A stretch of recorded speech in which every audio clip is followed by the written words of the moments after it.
قال اللہ تبارک و تعالی فی القرآن المجید والفرقان الحمید لا تبدیل لکلمات اللہ آمنت باللہ ورسولہ وصدق اللہ المولانا العظیم۔ حضور صاحب سجادہ مسند امادیہ قلندریہ، دیگر علماء کرام، مشائخ اعظام، معزز حاضرین مسامعین، میں کسی طرح بھی اس عظیم جلسے کی صدارت کے لائق نہیں، یہ شاہ صاحب کی مہربانی ہے۔ کبھی کبھی عزیزوں کو اس طرح بھی نوازتے بھی ہیں اور آزماتے بھی ہیں، یہ ان کا طریقہ کار ہے۔ بہرحال صدر کسی جلسے کا سب سے بڑا خادم ہوتا ہے اور اس کی خدمت کے دائرے میں ہی سارے حاضرین ہوتے ہیں، تو میں آپ کا بھی خدمت گار ہوں اور آپ جس نیت سے جمع ہوئے ہیں اس عنوان کی بھی خدمت کا پورا جذبہ اور حوصلہ رکھتا ہوں۔ آج کا جو جلسہ ہے وہ اس لیے نہیں آیا ہے کہ آپ کو صرف جذباتی بنا دیا جائے، ایموشنل بنا دیا جائے، بلکہ آج کا جلسہ اس لیے منعقد کیا گیا ہے کہ جب لگاتار طوفان اٹھ رہا ہو، لگاتار اعتراض ہو رہا ہو، کئی حملے ایک ساتھ ہو رہے ہیں، مختلف کارنر سے ہو رہے ہیں، تو ہمیں کوشش ہو جانا چاہیے، ہوشیار ہو جانا چاہیے، بیدار ہو جانا چاہیے۔ اور یہ بیداری صرف اپنے دین کے حوالے سے نہیں ہونی چاہیے، اپنے ملک، اپنے سماج اور اپنے مستقبل کے حوالے سے بھی ہونی چاہیے۔ ہم یقیناً مسلمان ہیں، قرآن پر ہمارا ایمان ہے، اللہ اور رسول پر ہمارا ایمان ہے، اور ہم اپنے وطن سے بھی محبت کرتے ہیں، اپنے دیش سے ہم پریم کرتے ہیں، پیار کرتے ہیں۔ نہ ہم اپنے دین پر کسی کی انگلی برداشت کریں گے اور نہ ہی اپنے دیش پر کسی کی انگلی کو ہم برداشت کرنے والے ہیں۔ یہ آج جو کچھ ہو رہا ہے یہ صرف دین پر حملہ نہیں ہے، یہ اس دیش کے، یہ اس ملک کے، اس عظیم بھارت ورش کے اتہاس پر بھی اور اس کے سیکولر کردار پر بھی بے پناہ اعتراض ہے، بے پناہ حملہ ہے۔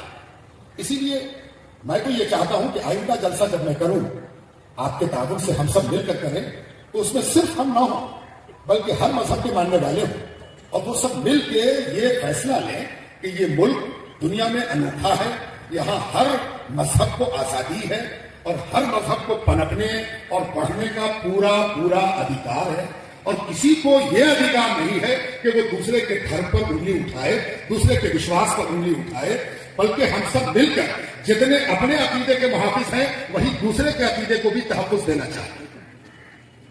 یہ ہے بنیادی بات۔ جن لوگوں نے قرآن پر اعتراض کیا، ابھی تو فی الحال ایک نام نظر آ رہا ہے، لیکن اس 1400 سال میں یہ تاریخ بار بار دہرائی گئی ہے کہ پتہ نہیں کس کے دماغ میں کیڑا کل بلاتا ہے، اور وہ بڑا پریشان ہو جاتا ہے کہ کون سی کتاب ہے۔ ہر کتاب ایڈیشن بدلنے سے ترمیم ہو جاتی ہے، ہر کتاب میں کوئی نہ کوئی تبدیلی آ جاتی ہے، کبھی کبھی تو کتاب غائب ہو جاتی ہے، ترجمہ حاضر ہو جاتا ہے، اوریجنل کتاب کھوجیے تو ملے گی ہی نہیں، ٹرانسلیشن ملے گا، ٹیکا ملے گی، ٹپنی ملے گی، اوریجنل کتاب ملے گی ہی نہیں۔ یہ تو حیرت انگیز دنیا کی کتاب ہے کہ جو ایمان رکھتا ہو یا نہ رکھتا ہو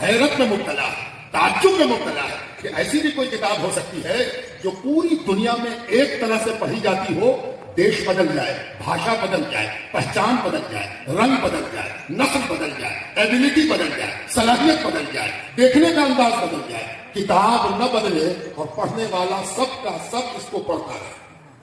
الگ انداز کی کتاب ہے۔ ہر کتاب کا پڑھنے والا ریڈر ایک خاص طبقہ ہوتا ہے، کوئی کتاب بچوں میں پاپولر ہوتی ہے، کوئی جوانوں میں پاپولر ہوتی ہے، کوئی بوڑھوں میں پاپولر ہوتی ہے، اور کوئی کتاب پاپولاریٹی کا ریکارڈ توڑ کر پھر غائب ہو جاتی ہے۔ یہ اکیلی کتاب ہے کہ ہر سن والا اس کو پڑھتا ہے، اور سارا ریکارڈ توڑ کے یہ کتاب نیا ریکارڈ بناتی ہے، کبھی آؤٹ آف فیشن نہیں ہوتی۔ یہ الگ کتاب ہے کہ ہر کتاب ختم کر کے چھوڑی جاتی ہے، یہ کتاب شروع کر کے رکھی جاتی ہے۔ آپ نے دیکھا ہوگا تراویح میں حافظ صاحب جب قرآن ختم کر لیتے ہیں تو سلام پھیر کے دعا نہیں کرتے، وہ پھر سے اس کتاب کو شروع کرتے ہیں، تب دعا ہوتی ہے۔ یعنی یہ کتاب کبھی ختم کر کے نہیں چھوڑی جاتی، یہ کتاب شروع کر کے رکھی جاتی ہے، اس لیے کہ اس کو ہمیشہ پڑھنا ہے۔ کون کہتا ہے کہ اس کتاب میں لڑنے کی تعلیم دی گئی؟ وہ کون ہے؟ کون کہتا ہے جو اس کتاب میں کہتا ہے کہ خون بہانے کی تعلیم دی گئی؟ کون کہتا ہے جو اس کتاب کے بارے میں کہتا ہے کہ ٹیررزم کو حوالے دے دیتی ہے یہ کتاب؟ وہ کتنا بڑا جھوٹا ہے۔ قرآن کہتا ہے من قتل نفسا بغیر نفس او فساد فی الارض فکأنما قتل الناس جميعا۔ یہ قرآن ہے اکیلی کتاب جو چلا چلا کر ساری دنیا کو، چاہے وہ مسلمان ہو یا نہ ہو، یہ کہہ رہے ہیں کہ خبردار جس نے کسی کو بلا وجہ قتل کر دیا، مرڈر کر دیا، جس نے کسی کی ہتیا کی اور زمین پر فساد پھیلایا، ٹیررزم پھیلایا، زمین کے امن کو درہم برہم کیا، وہ معمولی قصوروار نہیں ہے، اس نے ایک آدمی کی ہتیا نہیں کی ہے، اس نے ساری دنیا کے انسانوں کی ہتیا کر دی ہے۔ یہ ہے قرآن۔ شرم نہیں آتی ایسی کتاب کے بارے میں کہتے ہوئے کہ اس سے فساد پھیلتا؟ ارے یہ کتاب تو ایک ہتیا کو ساری کی ہتیا بتا رہی ہے، اس کو تم کہہ رہے ہو کہ لڑانے والی کتاب ہے؟ یہ کتاب وہ ہے جو شروع ہوتی ہے اس بات سے الحمدللہ رب العالمین، ساری تعریفیں، اصل تعریف تو اس رب کی ہے، اس پالنے والے کی ہے جو سارے سنسار کا پالنے والا ہے۔ جو کتاب پالن ہار اور سارے سنسار کے پالن ہار کے تذکرے سے شروع ہو رہی ہو، وہ بھلا کس کو لڑائی سکھا رہی ہے اور کہاں پر لڑائی سکھا رہی ہے اور کون سا فساد سکھا رہی ہے؟ جو کتاب پورا اشارہ اپنے نبی کی طرف یہ کہہ کے کر رہی ہے وما ارسلناک الا رحمۃ للعالمین، یہ جو نبی ہیں جو قرآن لے کے آئے ہیں یہ کچھ اور مقصد سے نہیں آئے، ان کے آنے کا مقصد ہی یہی ہے کہ دنیا کو کرپا سکھا دیں، کرونا سکھا دیں، دیا سکھا دیں، رحمت سکھا دیں، مہربانی سکھا دیں۔ بھلا یہ کتاب کسی کو لڑنے کی تعلیم دے سکتی؟ یہ کون ہے شیطان جو فساد کا بیج ہو رہا ہے؟ اصل میں ایک بات سرکار دو عالم صلی اللہ علیہ وآلہ وسلم نے اپنے صحابہ سے مخاطب ہو کے کچھ گفتگو کی تو ایک صحابی نے عرض کیا یا رسول اللہ ایک سوال ہے۔ کہا گیا پوچھو کیا سوال ہے؟ کہا ابو بکر آتے ہیں رضی اللہ تعالی عنہ تو آپ کی تعریف کرتے ہیں، آپ کی ثنا کرتے ہیں، آپ کی مدد بیان کرتے ہیں، آپ کی نعت پڑھتے ہیں، آپ کی خوبیاں دکھلاتے ہیں، آپ کی وشیشتائیں بتاتے ہیں۔ ابو جہل آتا ہے تو آپ کی برائی کرتا ہے، ابو جہل آتا ہے تو کھوٹ نکالتا ہے، ابو جہل آتا ہے تو خرابیاں بیان کرتا ہے۔ یہ کیا مسئلہ ہے؟ حضور صلی اللہ علیہ وآلہ وسلم نے ارشاد فرمایا میں تو آئینے کی طرح ہوں، لوگ اپنا منہ دیکھتے ہیں، جس کے پاس اچھائیاں ہوتی ہیں وہ اچھائیاں بیان کرتا ہے، جس کے پاس برائیاں ہوتی ہیں وہ برائیاں بیان کرتا ہے۔ ہمارا رسول ایسا رسول ہے کہ جو کتاب لایا ہے اس میں بھی یہی صفت ہے۔ اس کتاب میں جو برائی ڈھونڈ رہا ہے وہ اپنی برائی کو وہاں دیکھ رہا ہے، اور جو اچھائی ڈھونڈ رہا ہے اس کے اندر اچھائی ہے، اور اچھائی ہی کو دیکھے۔ اور یاد رکھیے قرآن مخلوق نہیں ہے، یاد کر کے جائیے گا، مخلوق جو ہم ہیں اور آپ ہیں۔ کبھی کبھی ہم کو ضرورت محسوس ہوتی ہے کہ یہ والا ہونٹ اچھا نہیں ہے، کسی اچھے ڈاکٹر سے ملتے وہ میرے ہونٹ کو تھوڑا سا ٹھیک کر دیتا، اسکن گرافٹنگ کر دیتا، تھوڑا سا اس میں میڈیکل سائنس لگا دیتا کہ میرے ہونٹ زیادہ اچھے ہو جائیں۔ لوگ اپنی آنکھوں کے کون کو، درشٹی کون کو ٹھیک کراتے ہیں، کیوں؟ اس لیے کہ وہ مخلوق ہیں۔ کان کھول کے سنیے اور دل کے نہا خانے میں رکھیے، ہمارا یہ پکا اور سچا عقیدہ ہے کہ قرآن مخلوق نہیں ہے، قرآن اللہ کا کلام ہے، اس کو نہ کوئی بدلنے کی ہمت کر سکتا ہے، نہ جرت کر سکتا ہے، نہ کوشش کر سکتا ہے، اور نہ کوئی اس کو بدل سکتا ہے، کوئی سوال ہی نہیں ہوتا۔ یہ قرآن ہے جس کی حفاظت کا نظام بنایا ہے اللہ تعالیٰ۔ آج تک آپ نے یہ نہیں سنا ہوگا کہ کوئی قانون کی کتاب اس طرح پڑھی جاتی ہے۔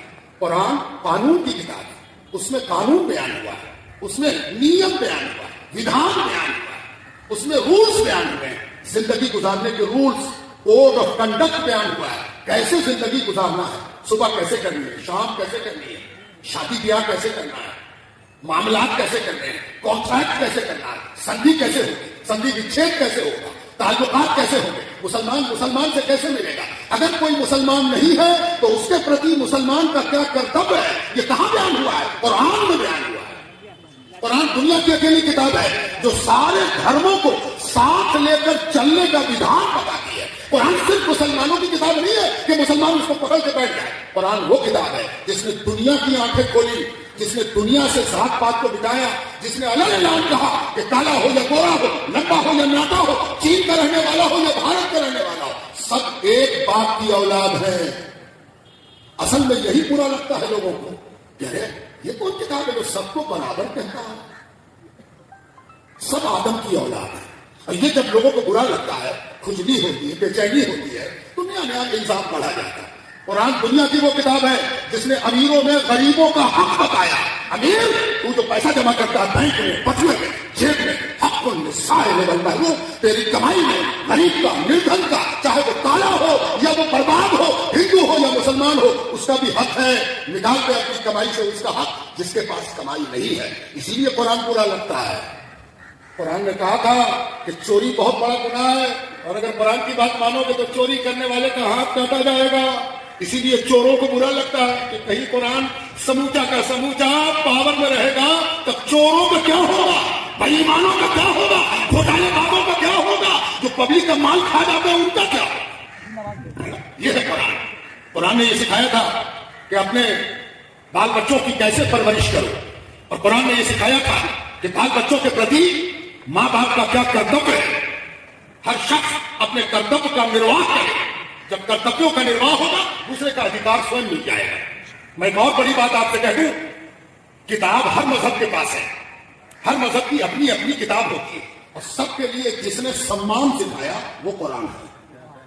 قرآن نے بتایا کہ ہم کسی مذہب کے بارے میں برائی نہ کریں، کسی کے دیوتا، کسی کے ایشور، کسی کے بھگوان کو برا مت کہو. یہ قرآن میں موجود ہے. اسی لیے قرآن کی تبدیلی نہیں ہونی چاہیے، اس لیے کہ قرآن سکھاتا ہے کہ دوسرے دھرموں کے پرتی ہمارا کیا رویہ ہو. اس لیے قرآن کی حفاظت ہونی چاہیے. صرف اس لیے نہیں کہ یہ مسلمانوں کی کتاب ہے، مسلمانوں کی کتاب ہے. ارے نہیں، یہ کوڈ آف کنڈکٹ ہے کہ دنیا میں الگ الگ سوچ کے لوگ کیسے امن اور شانتی سے رہ سکتے ہیں. وہ کتاب ہے قرآن. قرآن نے یہ بھی سکھایا کہ مت بھیڑ ہو جائے گا، وہ الگ راہ چلے گا، تم الگ راہ چلو. وہ کچھ اور کہے گا، تم کچھ اور کہو گے. تب موڑی کاٹ لیں، چھین چھوٹا کر دیں کہ جو ہم چاہیں گے وہی ہوگا دنیا میں. تم الگ نہیں چل سکتے ہو، تمہارا وشواس الگ ہوگا نہیں، تم نہیں رہ سکتے ہو، صرف ہم رہیں. نہیں، قرآن نے کیا سکھایا؟ لکم دینکم ولی دین. تمہارا دین تمہارے ساتھ ہے، میرا دین میرے ساتھ ہے. تمہارا دھرم تمہارے ساتھ ہے، میرا دھرم میرے ساتھ ہے. قرآن وہ کتاب ہے. کس کتاب میں تبدیلی لانا چاہتے ہو؟ تم کو کیا نہیں بھاتا کہ لوگ پیار سے رہیں، لوگ محبت سے رہیں، لوگ چین سے رہیں، لوگ شانتی سے رہیں؟ قرآن وہ کتاب ہے. میں ایک بات اور آپ سے کہہ دینا چاہتا ہوں کہ ہر دھرم کے پاس کتاب ہے، لیکن کسی دھرم کے پاس وہ کتاب نہیں ہے جس میں دوسرے دھرموں کے پرتی اسلام کا کیا رویہ ہونا چاہیے اس کو اسپشٹتا، واضح طور پر کھلے عام لکھا گیا ہے. وہ کتاب اکیلی قرآن ہے. قرآن نے ہمیں سکھایا کہ ایمان کیسے لائیں گے، ایمان لانے کا طریقہ کیا ہے. تو فرمایا کہ آمن الرسول بما انزل الیہ من ربہ والمؤمنون کل آمن باللہ وملائکتہ وکتبہ ورسلہ. ہم اللہ پر بھی ایمان لاتے ہیں، فرشتوں پر بھی ایمان لاتے ہیں. اب ذرا رک جائیے، صرف قرآن پر ایمان نہیں لاتے، کتابوں پر ایمان لاتے ہیں. بہو وچن ہے تو مسلمان کے پاس تو ایک کتاب ہے، بہو وچن کا ہے تو ہے وہ تو بھی. اس سے پتا چلا کہ قرآن وہ کتاب ہے جو یہ بتا رہا ہے کہ اللہ نے اور کتاب بھی بھیجی تھی قرآن سے پہلے، اس پر بھی مسلمان وشواس رکھتا ہے. اسی لیے نہ بے چینی ہے، لڑانے والوں کو بے چینی ہے کہ قرآن کو کسی طرح بھی ووادت بنا دیا جائے معاذ اللہ، تاکہ لڑائی اچھے سے ہو سکے، جھگڑا اچھے سے ہو سکے، وائمنس سے پھیل سکے، کٹوتا پھیل سکے، جھگڑا ہو سکے، ٹیررزم پھیل سکے. اللہ نے یہ بھی بتایا کہ مسلمان وہ ہے جو رسولوں پر ایمان رکھتا ہے. رسولوں بہو وچن ہے، جمع کا صیغہ ہے. لوگ تو سمجھتے ہیں کہ ان کا رسول کون ہے؟ سیدنا محمد رسول اللہ صلی اللہ علیہ وآلہ وسلم ہے. نہیں، 1,24,000 نبی ہیں. 1,24,000 نبیوں پر ایمان وشواس رکھنے کی سکھانے والی کتاب قرآن ہے. اس لیے ہم قرآن کی حفاظت کی بات کر رہے ہیں تو ہم سب کو ساتھ لینا چاہتے ہیں، چاہے وہ کسی دھرم کا ہو، وہ کسی بھی جاتی کا ہو. جو بھارتیہ سمویدھان پر وشواس رکھتا ہے اور دنیا کے کسی کانسٹیٹیوشن پر یقین رکھتا ہے، ان سب کو ہم دعوت دیتے ہیں کہ آؤ قرآن کی طرف، اور قرآن کی حفاظت تمہارے ساتھ مل کر ہم نعرہ لگائیں گے. تم قرآن کے بارے میں جانتے نہیں ہو. اور میں تو ایک بات اور کہنا چاہتا ہوں، ایسا طوفان جب اٹھتا ہے تو اس کا صرف نقصان نہیں ہوتا، فائدہ ہوتا ہے. آپ کو شاید معلوم نہ ہو، میں بتا دیتا ہوں. جس دن سے وسیم رضوی نے پیٹیشن کی ہے اس دن سے قرآن پڑھنے والے آن لائن پڑھ رہے ہیں. لوگ سرچ کر رہے ہیں کہ قرآن ہے کیا، یہ کیسی کتاب ہے، اس میں کیا کیا لکھا ہوا بھائی، ہے نا. ایک ساتھ ہم نے کہنے لگے وہ جو 26 آیتیں ہیں اس میں کچھ میں نے بولی گھبرائیے نہیں، ڈریے نہیں، اب 26 آیتوں پر آپ سے پورے شرح و بست کے ساتھ گفتگو کریں گے. آپ کیوں پریشان ہیں، گھبرائیے نہیں. بولی کہا اس میں جہاد، کچھ سختی کی بات ہے، نہ ماننے والوں پر کچھ سختی کی بات کہی گئی. ہم نے کہا آپ ڈاکٹر سے ملاقات کیا؟ ان کا ہاں کیوں نہیں، ڈاکٹر سے ملاقات کی. تو ہم نے پوچھا صرف فزیشین یا سرجن کا نام؟ میرا تو 2 آپریشن ہو چکا ہے۔ اچھا آپ کا آپریشن ہو چکا؟ تو جس نے آپ کو چیرا لگایا تھا اور آپ کے پچ کی تھیلی سے پتھر نکال کے پھینکا تھا، اس کو آپ دوست مانتے ہیں یا دشمن؟ اب سوچ رہے ہیں، گھبرائیے نہیں، اگر دشمن ہے تو بتائیے، اس پر کیس فائل کیا جائے کہ کم وقت میں آپ کا پیٹ چیر ہی دیا۔ کہا نہیں، وہ تو دوست ہے۔ ہم نے کہا کبھی کبھی ڈاکٹر کو بھی چیرنا پڑتا ہے۔ اس کے یہ مطلب نہیں کہ ڈاکٹر صاحب آئے جلسے میں اور سب کو کہا آ گیا پیٹ چیرو ہے نا، ابھی پیٹ چیرے گئے یہ تو کاٹ ڈالا۔ نہیں، سب اس کو عزت دیں گے کہ ڈاکٹر ہے، اس نے میری بیماری کو باہر نکالا ہے، اس نے بیماری کی پہچان کیا ہے، اس نے روگ کو پہچانا ہے، اس نے اس چیز کو ہم سے نکال دیا ہے جو اگر رہتی تو ہم نہ رہتے۔ اس لیے جو 26 آیات ہیں وہ کس صورتحال میں، کس سینیریو میں، کس پس منظر میں آئی ہے، جب تک آپ کو پس منظر نہ معلوم ہو بھلا آپ کسی چیز کے بارے میں کیا نرنے کر سکتے ہیں؟ آپ کو پس منظر معلوم نہیں، پرشٹھ بھومی معلوم نہیں، اور آپ کہہ رہے ہیں کہ ایسے ہے اور ویسے ہے اور یہ ہے اور وہ ہے۔ اور ایک بات اور یاد رکھیے، اس آدمی نے حملہ کئی طرف سے کیا ہے۔ اس کا حملہ ایک ساتھ قرآن پر ہے اور ایک ساتھ رسول اللہ صلی اللہ علیہ وسلم کے نظام پر ہے۔ خلفائے راشدین پر حملہ کر کے اس نے کوشش کیا ہے کہ آپ کے پورے لیگل سسٹم کو تباہ کر دے۔ اچھا، میں آپ کو ایک دنیا میں لیے چلتا ہوں۔ اگر آپ سے کوئی پوچھے کہ یہ فتنہ اگر حضرت عثمان کے دور میں کھڑا ہوتا یا حضرت عمر کے دور میں کھڑا ہوتا یا حضرت ابو بکر کے دور میں کھڑا ہوتا تو سب سے زیادہ اس پر آواز اٹھانے والا اور سب سے پہلے آواز اٹھانے والا کون ہوتا ہے؟ ایک سوال ہے۔ اگر آپ اس کے جواب پر غور کر رہے ہیں تو کیجئے، میں آپ کو اپنا جواب سناتا ہوں۔ جو سب سے پہلے اس پر اعتراض کرتا اور اس کی گردن پکڑتا، اس کا نام ہوتا مولا علی۔ مولا علی یوں پکڑ اور کہتے تو کیا بول رہے ہیں، خوش رہتے ہیں نا؟ اور آپ کو معلوم ہے اگر ایسا ہوتا جس کی طرف یہ اشارہ کر رہا ہے، جس کا نہ امکان ہے نہ کوئی پاسبلٹی ہے، اگر ایسا ہوتا تو علی صفین بعد میں لڑتے اور جنگ جمل بعد میں لڑتے اور امام حسین کربلا میں یزید سے بعد میں لڑتے۔ پہلے تو وہ قرآن کے لیے، یہ ساری لڑائیاں جو لڑی گئی وہ قرآن کی حفاظت کے لیے اور اپنے اسلاف کی پاکیزہ سیرتوں کی حفاظت کے لیے۔ یہ جاہلانہ، بے وقوفانہ اور بہت بڑا شریعتر ہے۔ اس شریعت سے بچنے کا ایک ہی طریقہ ہے۔ اب بات ختم۔ میں معمولی آدمی، ہم کو کھڑا کر دیا گیا آخری، بھلے بتائیے اب آپ سے ہم کیا بات چیت کریں گے؟ آپ بڑے بڑے لوگوں کو سنتے رہتے ہیں یہ پٹنہ سٹی ہے، یہاں تو انیس کی نہیں چلی، کبیر کی نہیں چلی، تو میں کون ہوں؟ لیکن میں آخری بات آپ سے کہنا چاہتا ہوں، ہوگا کیا؟ سائن کریں ہم، احتجاج کریں ہم، جلوس نکالیں ہم، نعرہ لگائیں ہم، سب سے اچھا کام جانتے ہیں کیا ہے؟ آج سے سچ مچ قرآن سے محبت شروع کر دیجیے، قرآن سے پیار کیجیے، قرآن سے محبت کیجیے۔ آج جو صبح ہے کل، تو آج جتنے لوگ آئے ہیں کیا سب قرآن کا ایک رکوع پڑھنا پسند کریں گے؟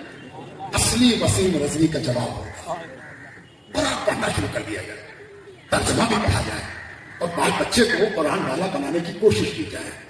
نفرت کا علاج نفرت نہیں ہے، اس نے نفرت کا اظہار کیا ہے، ہم اس سے نفرت کریں گے، یہ کوئی علاج نہیں ہے۔ نفرت کر کے پھر ہم اس کو پوائنٹڈ کریں گے، ہم کو کیا آسمان چھوئے گی تبھی جا کے ان نفرتوں کا علاج ہوگا۔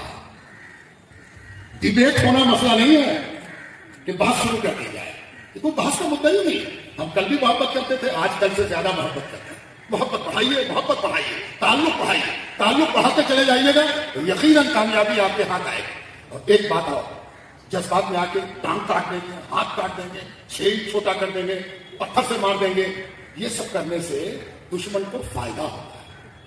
دشمن کہے گا ہم نے کہا نہیں تھا کہ مسلمان یہی سب سیکھتا ہے، نہیں، یہ سب نہیں سیکھتے ہیں۔ قرآن اللہ کی کتاب ہے، تم نے انگلی اٹھائی ہے، تم جانو اور اللہ جانے۔